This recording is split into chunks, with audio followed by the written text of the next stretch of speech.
Si un jour on m'avait dit que je verrais Henry Cavill, donc Superman, en guise de Sherlock Holmes, j'y aurais mais alors jamais cru. Yo les dos, je m'appelle Steven et aujourd'hui enclenchage direct sans puis avec spoiler sur le dernier film en date donc de Netflix, j'ai nommé donc Enola Holmes, qui a pour le coup droit à son propre film pour la première fois je crois, parce que j'ai vu que des œuvres autour de Sherlock et notamment en série. J'ai regardé Elementary, j'ai regardé évidemment Sherlock Holmes avec Benedict Cumberbatch que j'ai arrivé à dire du premier coup, putain je suis un malade. Est-ce que j'ai aimé ce film? Est-ce que je l'ai détesté? Est-ce que j'étais mitigé? Je vais vous dire tout ça bien entendu dans cette vidéo et je vous invite là maintenant tout de suite, comme d'habitude en commentaire, à me dire votre avis un petit peu sur le film, si vous avez aimé, si vous avez détesté, bref c'est parti.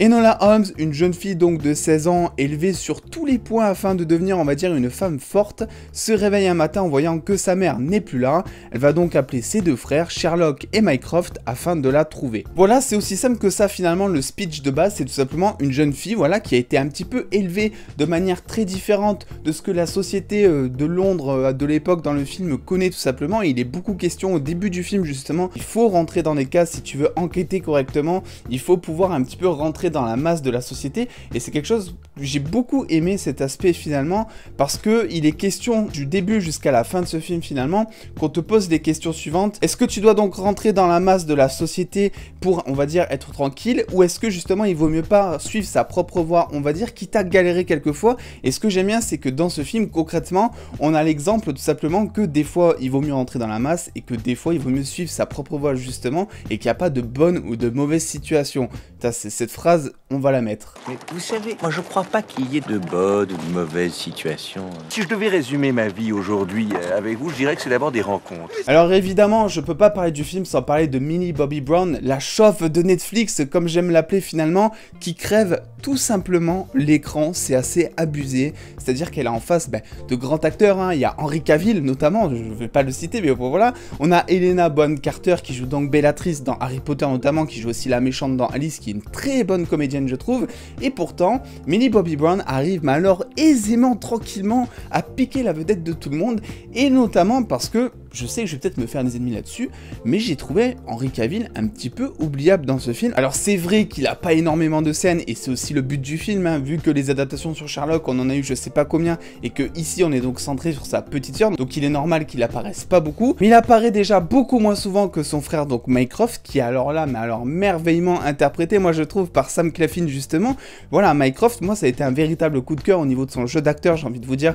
dans ce film, et Henry Cavill, je l'ai trouvé, on va dire, très fade en fait finalement, la même expression de visage tout le temps. Alors c'est du Henry Cavill hein, comme d'habitude, voilà, on l'a vu dans Superman, on l'a vu un petit peu moins dans The Witcher, et c'est là où j'ai beaucoup aimé Henry Cavill justement dans The Witcher, c'est que il arrivait vraiment à se dégager de par son jeu d'acteur qui était très subtil, mais vraiment qui mettait les intentions là où il fallait, dans les scènes qu'il fallait justement. Et c'est vrai que dans ce film, le problème c'est que le personnage de Sherlock Holmes ne ressent, on va dire, aucune grosse émotion, ce qui fait que le jeu d'Henry Cavill, qui est assez discret, hein, voilà, Henry Cavill est connu pour jouer, on va dire, de sa subtilité,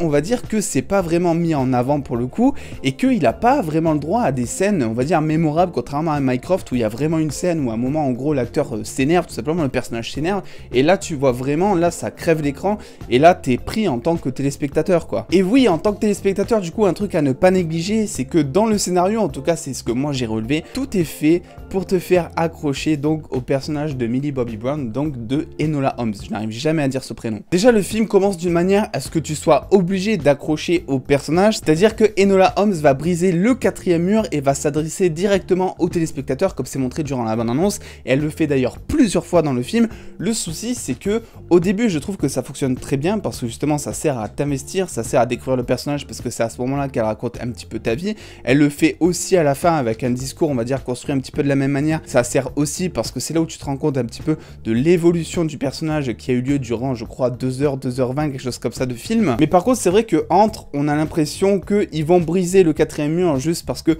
c'est un petit peu à la mode dans ce moment de faire un truc en mode un petit peu Deadpool, on va dire. Et du coup, bah, finalement, certaines interventions, je trouve, qui sont un petit peu caduques envers le téléspectateur, qui servent juste, on va dire, à essayer d'intégrer une espèce de clin d'œil, une espèce d'humour plus ou moins subtil. Mais personnellement, c'est vrai que j'ai préféré le moment où elle le faisait au début et à la fin du film, parce que je trouve que là, vraiment, ça avait un intérêt scénaristique tout simplement de le faire. Alors, il y a un truc que je sais pas trop quoi penser, je suis assez mitigé, je suis pas décidé tout simplement, et j'attends que vous me disiez en commentaire. Je trouve le film plutôt mal rythmé, mais je trouve aussi que ça sert au scénario. Je vais m'expliquer. On a énormément de dialogue en fait dans ce film et très peu de scènes d'action finalement. Donc c'est-à-dire que si on n'est pas vraiment intéressé par l'histoire, si on n'est même pas intéressé par le jeu des acteurs, je pense que c'est vite un film sur lequel on va s'endormir ou sur lequel on va partir. Le souci, c'est que ça sert le scénario parce que vu qu'il n'y a pas beaucoup de scènes d'action, on va dire, il y a énormément de dialogue et les dialogues contribuent au scénario vu que Enola Holmes va, on va dire, se servir un petit peu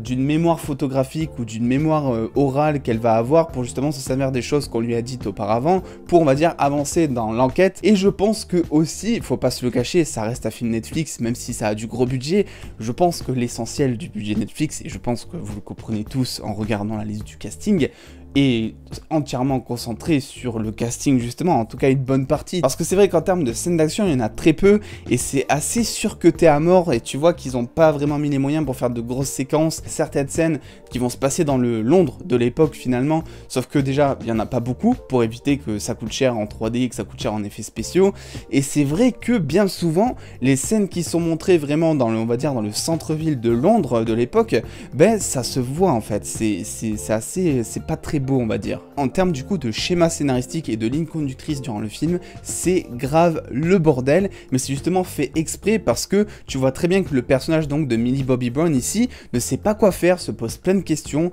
voilà, va aller sur une piste, va aller sur une autre, va revenir en arrière par moment, et du coup c'est vrai qu'on va la suivre, et c'est vrai que dans notre tête ça peut vraiment être le bordel par moment, mais ça sert encore une fois, je trouve, l'intérêt scénaristique tout simplement de développer le personnage principal. Le scénario de ce film est un espèce de road trip, et du coup les personnages vont assez vite se séparer en début de film, ils vont se retrouver vite fait par moment et vont se quitter à nouveau, et voilà. Donc c'est vrai qu'on les voit pas trop ensemble, on voit très peu de scènes au final, comme je vous l'ai dit, avec Sherlock, un peu plus avec Mycroft pour le coup, mais c'est vrai qu'ils sont arrivés de manière crédible en plus à mettre en arrière-plan, on va dire, tout le charisme, on va dire, que représente Sherlock Holmes à Londres à ce moment-là, aussi tout le charisme que représente Henry Cavill pour nous en tant que téléspectateurs, et je trouve que là-dessus c'est assez notable quoi. Autre chose, personnellement, j'ai énormément de mal à accrocher, on va dire, Henry Cavill en guise de Sherlock Holmes. Pour moi, il a pas le physique, en fait. Déjà que j'avais énormément de mal avec The Witcher. Pour The Witcher, déjà, je trouvais que l'acteur était déjà trop massif, même si c'est vrai qu'une fois que j'avais regardé la série,